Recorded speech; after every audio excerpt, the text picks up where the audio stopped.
You're watching a disturbing trend in the Phoenix, Arizona suburbs. Young teens ganging up to beat random victims at fast food restaurants, in parks, at parties, and other locations where high school students gathered. My son turned his back to them to get in his car and was struck in the skull with brass knuckles.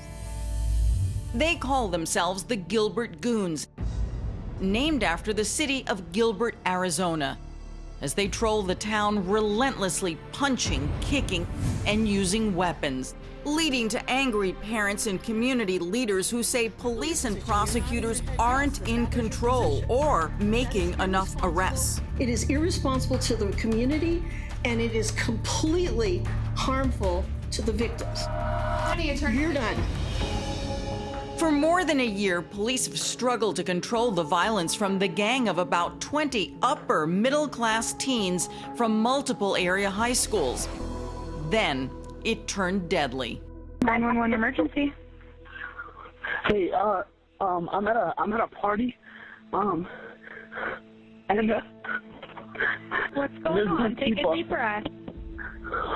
There's a bunch of people out here with guns and they just jumped my friend and he's knocked out on the ground. One of my friends broke his wrist. The other one's knocked out on the ground. Okay. I'm scared.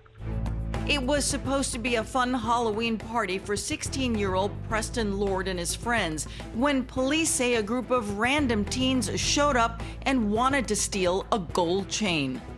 Fox 10 Phoenix reporter Justin Lum has been covering the growing violence residents had been complaining to police about for months. Preston Lord and his friends were on the way out, and this chain became the focus of the suspects. And as Preston Lord tried to basically defend his friend and prevent that from happening, that's when the attack took place. I don't know the people that are here. We don't have any beef with them or anything. Did you see the people that assaulted them? They all had ski masks on, and it was... How many was it? A lot. Like 4 or 5 or more? Like 15. The gang brutally beat Preston, who was rushed to a nearby hospital. Preston was unconscious in the hospital for 2 days before he was finally pronounced dead.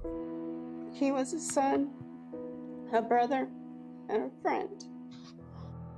Preston's death would become the tipping point, his family demanding that something be done to stop the violence that took their son. The devastating loss of Preston's life was due to unnecessary violence. Our child will never be coming home.